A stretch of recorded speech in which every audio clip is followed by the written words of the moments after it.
Hello everyone, very good morning to all of you. आप सभी का हमारे चैनल सुमन क्लासेस में हार्दिक स्वागत और अभिनंदन। पिछले वीडियो में मैंने आपके साथ जिस विषय पर चर्चा की थी, व्यक्तिगत विभिन्नता। ये व्यक्तिगत विभिन्नता क्या है, जिसको हम इंडिविजुअल डिफरेंसेस भी बोलते हैं, वैयक्तिक भिन्नता भी बोलते हैं। यानी कि एक व्यक्ति दूसरे व्यक्ति से बिल्कुल अलग होता है बहुत सारी चीजों में, भाषा में, बोली में, रूप में, योग्यता में, क्षमता में, रूप में, रंग में, आकार में, वृद्धि में। तो ये जो एक व्यक्ति का दूसरे व्यक्ति से अलग होना है, इसी को हम भिन्नता कहते हैं। और ये प्रत्येक व्यक्ति में एक दूसरे से अलग अलग कुछ गुण ऐसे होते हैं जो एक गुण एक व्यक्ति को दूसरे व्यक्ति से अलग करते हैं। तो इस पर मैंने चर्चा की थी और पूरा वीडियो मैंने इस पर डाला था पिछला। तो मैं समझता हूँ आपको ये समझ में आ गया होगा कि व्यक्तिगत विभिन्नता या वैयक्तिक भिन्नता क्या है। और उसके मैंने प्रकार भी आपको बताए थे, जिन पर चर्चा की थी कि कितने प्रकार की ये भिन्नता पाई जा सकती है, इस पर चर्चा की थी। आज मैं जिस बात पर चर्चा करने वाला हूं वो है व्यक्तिगत विभिन्नता के कारण। यानी एक तो ये हुआ कि व्यक्तिगत विभिन्नता क्या है, आपको समझ में आ गया होगा। कितने प्रकार की होती है ये भी मैंने चर्चा की है पिछले वीडियो में, ये आपको समझ में आ गया होगा। आज ये व्यक्तिगत विभिन्नता किन कारणों से आती है, इसका मुख्य कारण क्या है जिसके कारण एक व्यक्ति दूसरे व्यक्ति से भिन्न हो जाता है, तो इस पे आज हम चर्चा करने वाले हैं। तो चलिए आज हम बात करते हैं व्यक्तिगत विभिन्नता के कारणों की। व्यक्तिगत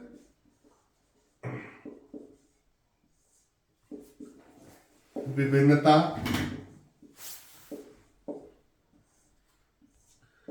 के कारण, यानी वे सब कारण जिनके कारण एक व्यक्ति दूसरे व्यक्ति से अलग हो जाता है।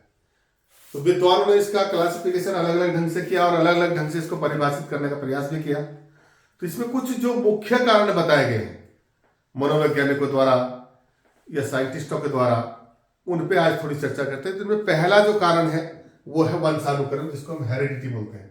पहला कारण है ये वंशानुक्रम। वंशानुक्रम इसी को हम आनुवंशिकता भी बोलते हैं।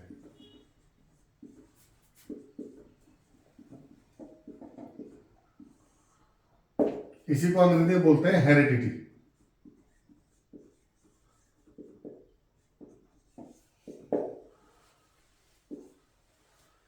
ये आनुवंशिकता का जो कारण है, देखिए आपने बहुत सारे लोग देखे होंगे। आनुवंशिकता मतलब, आनुवंशिकता का जो कॉन्सेप्ट है वो ये है कि जब माता पिता के कोई संतान पैदा होती है तो संतान जन्म लेने के साथ साथ जितने भी गुण उनके माँ बाप में होते हैं वो गुण सूत्रों के द्वारा अपनी संतान में चले जाते हैं, अगली संतान में।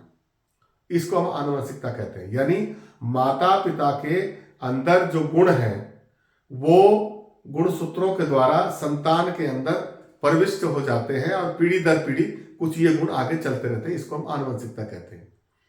जैसे किसी के माता पिता गोरे रंग के हैं तो उनकी संतानें ज्यादातर गोरी होती हैं। कई बार किसी के माता पिता बहुत लंबी काठी के लोग हैं तो उनकी संतानें भी उसी प्रकार की होती होंगी। यह आपने देखा भी होगा, जैसे आप कभी देखोगे नेपाली लोग छोटे छोटे होते हैं तो उनके बच्चे भी छोटे छोटे होते हैं, उनकी हाइट छोटी होती है। तो ये प्रजातीय कारण और इसका कारण होता है आनुवंशिकता। आपने देखा होगा जाट जो होते हैं, देसी जाट एक प्रजाति है मनुष्य की जिसमें बहुत लंबे और हेल्दी लोग पाए जाते हैं, तो उनकी संतानें भी उसी प्रकार की होती है। और एक आपने देखा होगा चाइनीज, उनकी छोटी छोटी आंखें और छोटे छोटे मुंह और बड़ा मुंह भारी होता है, तो उनकी संतानें भी उसी तरह की होती हैं। इसका कारण है आनुवंशिकता, क्योंकि वो माता पिता से जो गुण उनको जन्म के समय मिल जाते हैं उन्हीं के कारण उनका शरीर का आकार उस तरह हो जाता है। आपने देखा होगा कि रंग रूप में, शारीरिक बनावट में बच्चे ज्यादातर अपने माता पिता के रंग होते हैं और इसी तरह गुणों में भी होते हैं। यदि आपने देखा होगा कि जो बच्चे जिनके माँ बाप ज्यादातर कारीगरी का काम करते हैं उनकी संतानों में वो गुण आ जाते हैं, या बहुत ज्यादा जो संगीत से जुड़े हुए लोग होते हैं उनके बच्चों में भी संगीत के गुण आ जाते हैं, या जो इंजीनियरिंग टाइप के होते हैं, टेक्निकल काम करने वाले होते हैं लोग, उनकी जो संतानें होती हैं उनमें वो गुण प्रविष्ट हो जाते हैं। जो तीव्र बुद्धि वाले लोग होते हैं उनकी संतानें भी तीव्र हो जाती है। हालांकि कई बार अपवाद स्वरूप उल्टा भी हो जाता है, ऐसा हमेशा नहीं होता, कई अपवाद तो हर जगह रहते हैं।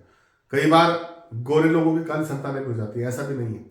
लेकिन ज्यादातर बहुतायत जो हमने देखने में आया कि आनुवंशिकता के कारण जो व्यक्ति के अंदर विभिन्नता आती है उसका प्रमुख कारण है माता पिता के गुणों का गुणसूत्रों के द्वारा, गुणसूत्रों के माध्यम से संतानों में प्रवेश करना, जिसके कारण एक व्यक्ति दूसरे व्यक्ति से अलग होता है, चाहे वो रंग में हो, रूप में हो, आकार में हो, प्रकार में हो, भाषा में हो, बोली में हो या विचारों में भी अंतर आ जाता है। तो ये एक बहुत बड़ा कारण है आनुवंशिकता, जिसके कारण आपने देखा होगा कि अलग अलग प्रजातियों में अलग अलग प्रकार के लोग पाए जाते हैं। जहां लंबे शरीर वाले लोग होते हैं, ऊंचे शरीर वाले लोग होते हैं, वहां उनकी संतानें भी उसी प्रकार की होती है। जहां छोटे कद वाले लोग होते हैं उनकी संतानें भी छोटी होती है। ये आनुवंशिकता का कारण है।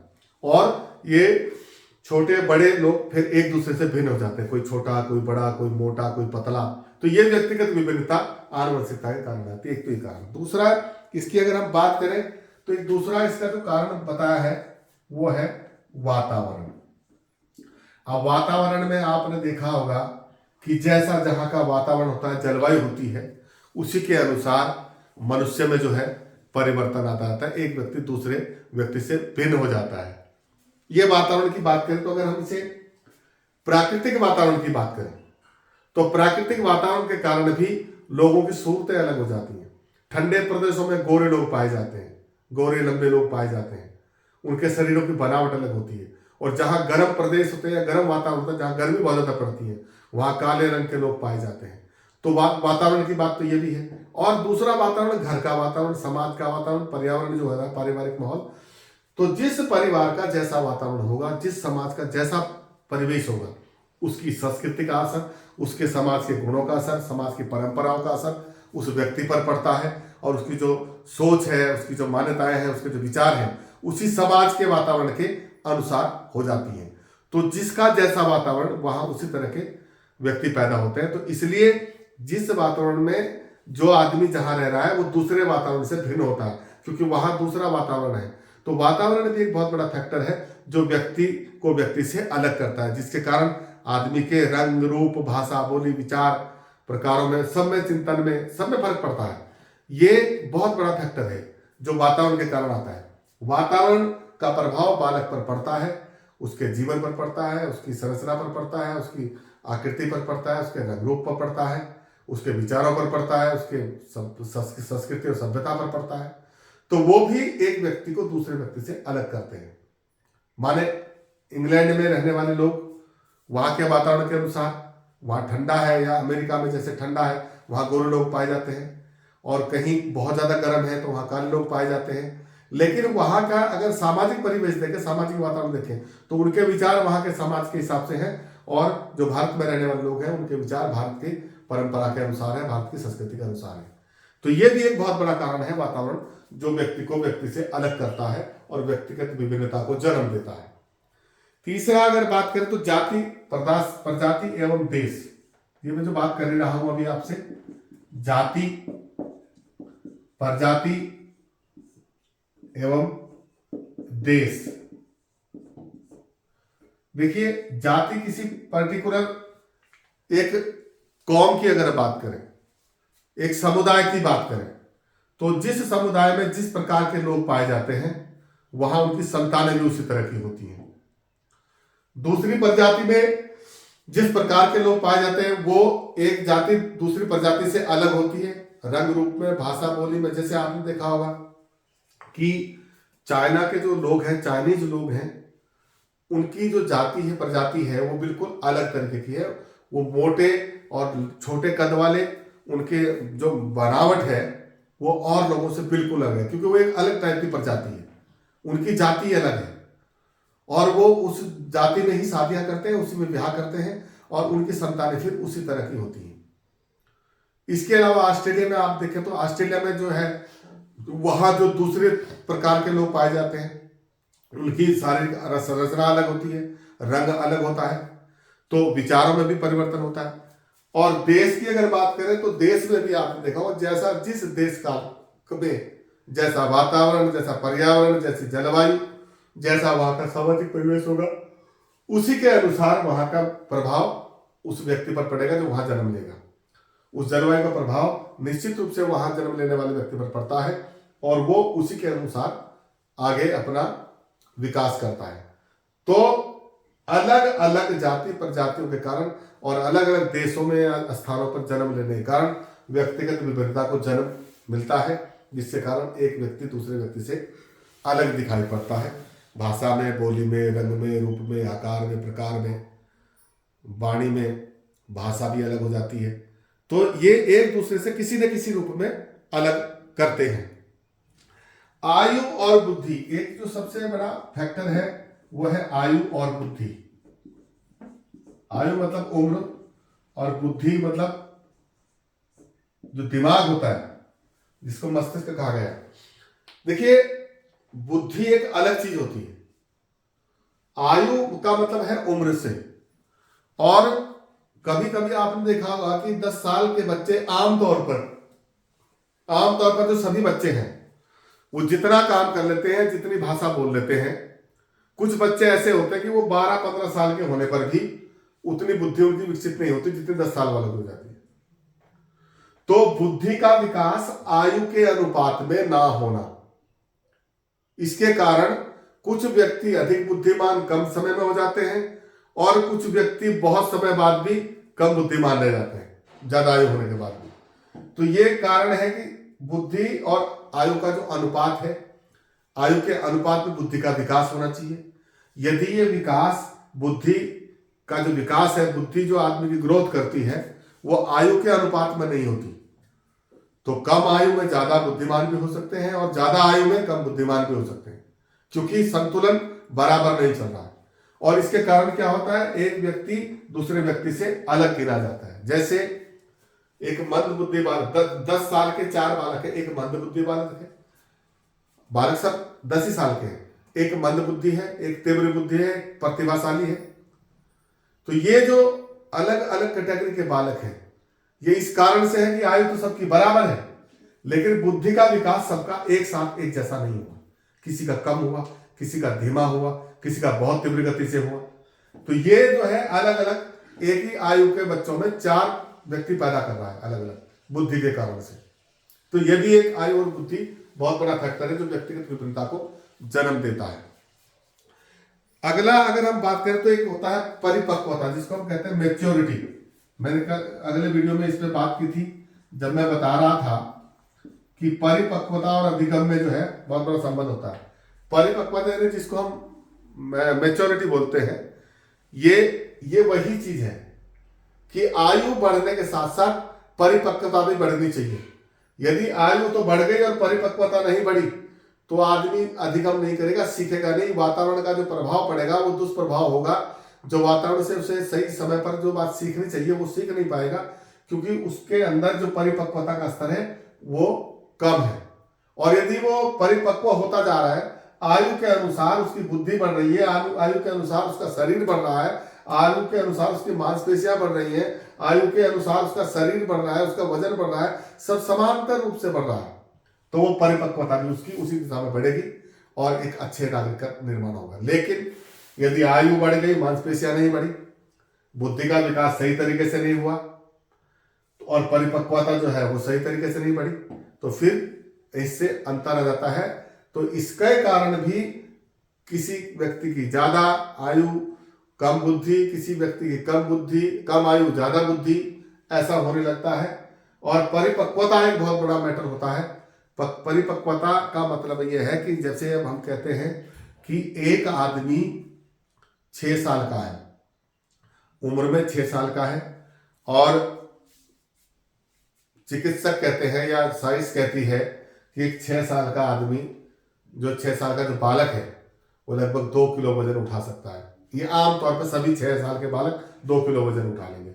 लेकिन कोई बालक ऐसा है कि जो 8 साल का हो गया तब भी 2 किलो वजन नहीं उठा पा रहा, तो इसका मतलब उसमें परिपक्वता नहीं है, एक बात।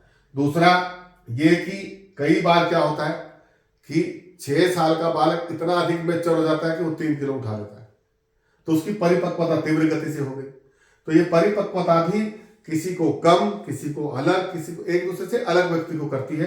तो ये भी एक व्यक्तिगत विभिन्नता का बहुत प्रमुख कारण है।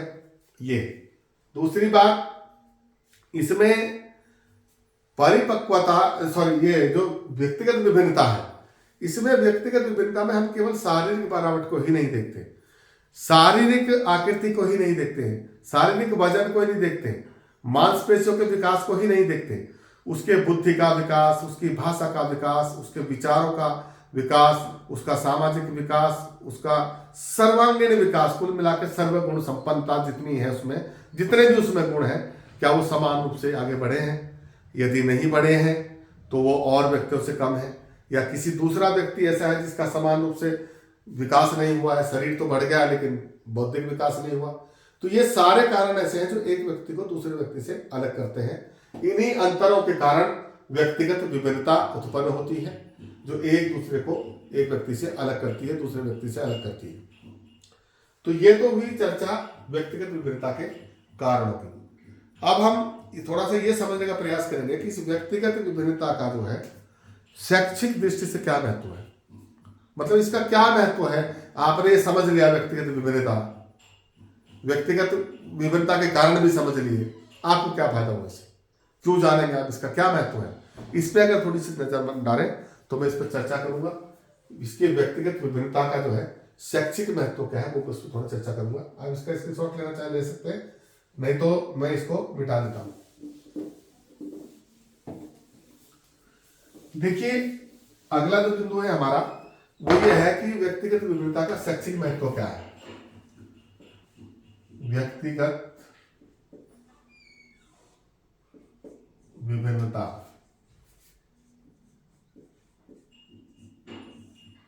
का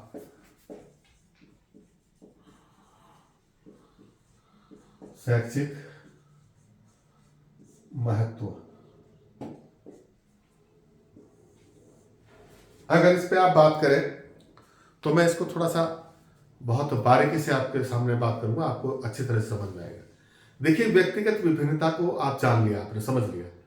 व्यक्तिगत विभिन्नता यानी एक व्यक्ति दूसरे व्यक्ति से किसी ना किसी गुण में, रूप में, आकार में अलग है, सीधी सी बात है।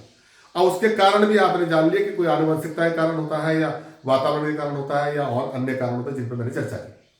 अब ये सब आपने जान लिया, इसका फायदा क्या है? इसका फायदा क्या है शैक्षिक दृष्टि से, एजुकेशन की दृष्टि से क्या है? एजुकेशन की दृष्टि से इसका जो लाभ है वो ये है कि इसकी जो सबसे बड़ी बात है वो ये है कि एक टीचर जब इस बारे में जान लेगा, एक शिक्षक जब इसको जान लेता है व्यक्तिगत विभिन्नता को, उससे क्या लाभ होता है? एक तो वो इसके आधार पर कक्षा का वर्गीकरण कर सकता है। नंबर एक, कक्षा का वर्गीकरण। अब ये क्लासिफिकेशन क्या होता है? वर्गीकरण।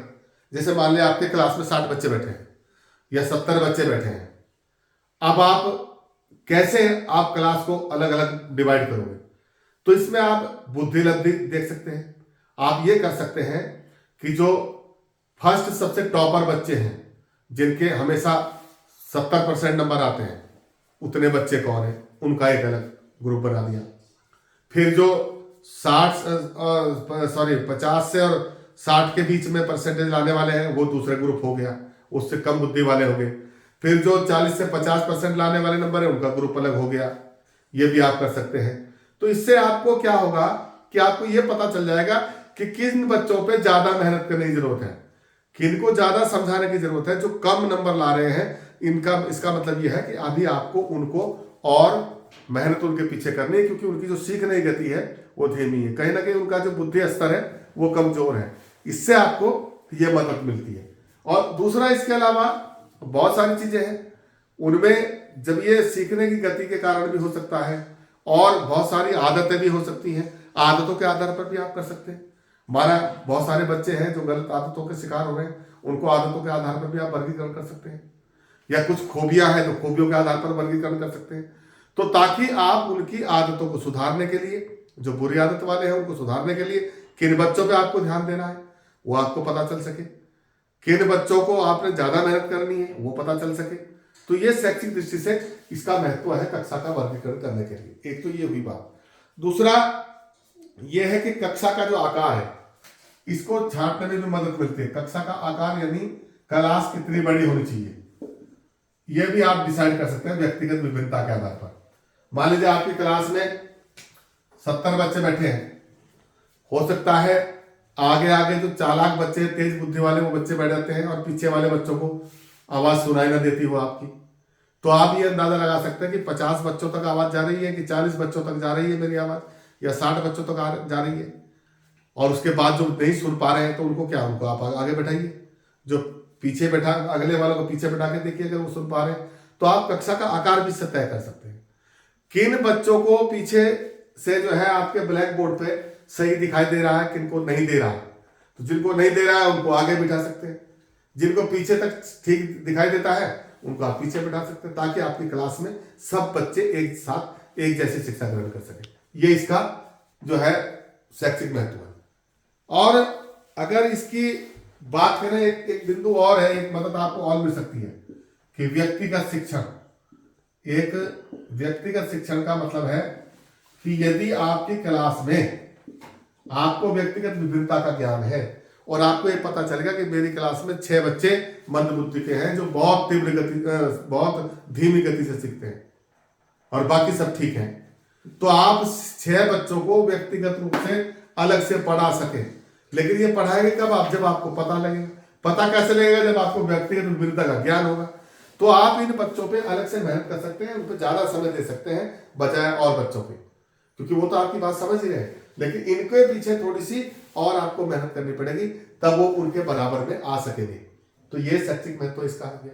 व्यक्तिगत शिक्षण आप कर सकते हैं, चाहे वो बुद्धि कम है या समझने में कम क्षमता है या पढ़ने में अक्षम है या लिखने में अक्षम है। ये अक्षमता भी कई प्रकार की होती है, इस पर जब अगला वीडियो डालूंगा तो बताऊंगा।